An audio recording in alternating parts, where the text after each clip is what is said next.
නඩු තීන්දුවෙන් අනතුරු අපි ජෙනරාල් පොන්සේකා මහත්මයාගේ සුවදුක් බලන්නට සිරමැදිරියට ගියා. මොකද එතුමාව අධිකරණයේ ඉඳලා බන්ධනාගාරයට රැගෙන යාමේදී දැවැන්ත පීඩනයක් මැත්තේ එතුමා අරගෙන ආවේ. ඒ නිසා අපිට විශේෂයෙන්ම ඔහුගේ සෞඛ්‍ය තත්ත්වය පිළිබඳව අපිට අවධානය යොමු කරන්න අවශ්‍යයි. ඒ නිසා අපි ඔබ බලන්න ගියේ. කොහොම නමුත් ජෙනරල් පොන්සේකා මහත්මයා ඊටාත්ම හොඳ චිත්ත ශක්තියකින් හොඳ චිත්ත ධෛර්යයෙන් ඉන්නවා. ඔහු ඊටා ආඩම්බරෙන් ඔහු කියපු වචන ටික ඊටාත්ම ආඩම්බරයි. ඔහු කිව්වේ රට වෙනුවෙන් දැවැන්ත කැපකිරීමක් කරපු මම ජීවිතේ තුන් වතාවක් අහිමි වෙන්නට ගිය මම ඒ සියලු දේවල් කරලා මේ රටේ ජනතාවට 48 නිදහසෙන් පස්සේ නැවතත් නිදහසේ ඉන්න අවස්ථාව උදා කරලා දුන්නා. ඒ උදා කරලා දුන්න එකට ලැබිච්ච තෑග්ග හිරමැදිරිය. ඒ අනුව හිරගේ තුල අවුරුදු 3ක් නෙමෙයි අවුරුදු 5ක් හරි ඉඳලා මේ ජනතාවගේ නිදහස නැවත ශක්තිමත් කරන්න ඔහු දීහිමියෙන් කටයුතු කරනවා කියන එක ඔහු දැඩි අධිෂ්ඨානයෙන් යුක්තව අපිත් එක්ක ප්‍රකාශ කරා. ඒක තාමත්ම ආඩම්බර ජනක ප්‍රකාශයක් කියන එක මම සඳහන් කරන්නට ඕන.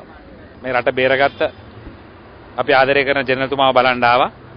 අපි තා දුකෙන් ඒ ස්ථානයට ආවේ. හැබැයි එතුමා නම් සිනාමු මුහුණින් අපිව පිළිගත්තා.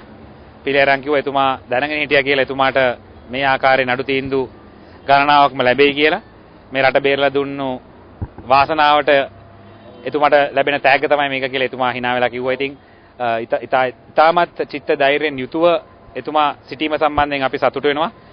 රටේ ජනතාවට කිව්වේ තමන්ගේ අයිතිවාසිකම් වෙනුවෙන් නැගී හිටින්න.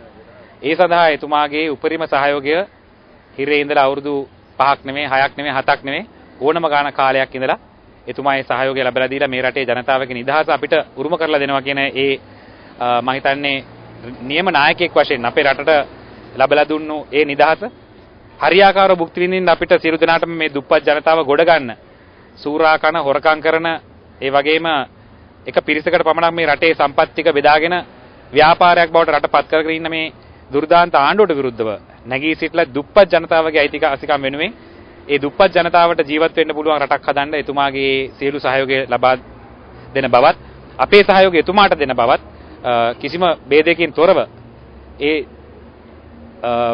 සටන සඳහා අපේ උපරිම සහයෝගය ලබා දෙන බවට අපි පොරොන්දුවක් ලබා දුන්නා. ඉදිරියට අපි විශාල ජන බලයක් දැනටම අපි මේක ඇත්තටම ඉවසගෙන හිටියා. අපි අවුරුදු කාලයක් තුළ අපි හිතුවා මේ නඩුවෙන් මේක බොරු නඩුවක්. ඉතින් අපි සියලු දෙනාම රටේ ජනතාව හිතුවේ මේ වගේ නඩු දාලා මං හිතන්නේ වැඩිකරුවෝ කරන්න බෑ සාමාන්‍ය නීතිය යටතේ. ඉතින් එතුමා නිදහස් වෙයි කියලා. ඉතින් මේකෙන් මං හිතන්නේ විශාල උද්ඝෝෂණයක් අද දැක්කා මම නීතිඥවරයෙක් වශයෙන් සියලුම නීතිඥවරු එක හෙලා කියා සිටියා මේ අපරාධය කරොත් එහෙම රටේ ජනතාව පෙළ ගැස්සෙනවා ඉදිරි අනාගතයේදී කියලා. ඉතින් මෙහෙම දිගින් දිගටම ඒකාධිපති වීරුවෙන් මෙහෙම ක්‍රියාත්මක වෙන්න ගියොත් සදාම් හුසේන්ලට ලිබියාවේ ගඩාෆිලට ඔය සියලුම ඔය ඒකාධිපති නායකයන්ට අත්වන් එක ඉරණමයි ඇඳුන් නැතුව ඉන්න තන මරණ දේශපාලනය තමයි ඔය සියලු දෙනාම ඔය කොයි මොකා කොයි විදියට දැඟලුවත් අපි කරත් ඉදිරි අනාගතයේ ඒකාධිපති වීරුවෙන් දැඟලුවොත් අපිට මහපාරේ මැරෙන්න තමයි සිදු වෙන්නේ. ඉතින් ජනතාවගේ මං හිතන්නේ අපි එහෙම බලාපොරොත්තු වෙනවනේ අපේ කාලකන්ණි අදහස් නැහැ දේශපාලඥ වශයෙන්. හැබැයි මේ ලෝක ස්වභාවය එහෙමයි. ඉතින් ඒ ආකාරයෙන් මං හිතන්නේ උත්තර ඉදිරි අනාගතේ බුදුමාලට බලා ගන්න පුළුවන්. අපිත් තව ජීවත් වෙනවා තව අවුරුදු ගාණක්. ඒ ඉදිරි කාලය තුළ බුදුමාලට බලා ගන්න පුළුවන් මේ ප්‍රතිපාක. අභියාචනක ඉදිරිපත් එතුමා බලාපොරොත්තු වෙනවා. මොකද මේ චෝදනාව මං හිතන්නේ දිගටම පවත්වාගෙන යන්න පුළුවන් චෝදනාවක් නෙමෙයි. මම දන්න විදිහට නීතිය දන්න නීතිඥ වේදිකෙක් විදියට. ඉතින් ඉදිරි අනාගතය බලාපොරොත්තු වෙනවා. මොකද අද එක විනිසුරුවෙක් සියලුම චෝදනාවලින් නිදහස් කිරීම තුලින් අපිට තාමත් නීතිය සම්බන්ධයෙන් විශ්වාසයක් තියෙනවා මේ රටේ. තාම නීතිය මැරලා නැහැ කියන විශ්වාසය නීතිඥවරු වශයෙන් රටේ മന്ത്രിවරු වශයෙන් අපිට දැඩි අධිෂ්ඨානයක් තියෙනවා. මල් තියලා වඳින්න ඕනේ වරාවේ මහත්තයාට නිර්භීතව සියලුම ඒකාධිපති ඒ වීරුවන්ට විරුද්ධව ක්‍රියාත්මක වෙලා එතුමාට ඒ තීන්දුව දීමට ඒ ශක්තිය ලැබීම සම්බන්ධයෙන් අපේ උත්තමාචාර්ය එතුමාට පිරිනමන මේ අවස්ථාවේ රටේ පුරවැසියන් වශයෙන් එතුමාට ඒ ලැබලා දෙන මම හිතන ශක්තිය රටේ සියලුම ජනතාව කෙලින් Tamante ඒ තීන්දුව ගන්න පුළුවන් ඒ ශක්තිය අපි අගය කරනවා. මේ රටේ නීතිය තාමත් නීතිය සම්බන්ධයෙන් අපිට ලොකු විශ්වාසයක් තියෙනවා ඒ හින්දා. මම හිතන්නේ ශ්‍රී ලංකිකයන් හැටියට විශේෂයෙන්ම ලෝකේ පුරාම අපි මිලෙච්ච ජාතියක් හැටියට ලෝකේ පුරාම ගෙන යන වැඩපිළිවෙලට අපේම සාධාරණයක් අධිෂ්ඨ වුණා. ඒකෙන් පෙන්නලා දුන්නා ශ්‍රී ලංකිකයන් හැටියට එහෙම නැත්නම් සිංහල ජාතිය හැටියට අපි මොන වගේ මිලෙච්චද කියලා. මම හිතනවා ඒක ලෝකේ පුරාම ගෙන යන විශේෂයෙන්ම මේ රටට විරුද්ධව කැරලි ගහන ඒ කණ්ඩායම් ගෙන යන වැඩපිළිවෙලට අපෙනුත් දායකත්වයක් අද ලැබලා දුන්නා කියලා. විශේෂයෙන්ම ජනාධිපතිතුමාගේ උපන්දිනයේදී මේ රට නිදහස් කරපු ජෙනරල් සරත් ෆොන්සේකා මැතිතුමාට මෙම දුන්න තීන්දුව ගැන අපි කතා කර යුතු නැහැ. නමුත් ජෙනරල් ෆොන්සේකා මැතිතුමා උසාවියේදී කිව්වේ එතුමා මේ ගැන දන්නවා, මේ ගැන ලෑස්ති වෙලා එතුමා ඒ කතා කරන අවශ්‍ය ලියකියවිල්ල හදාගෙන ආවා.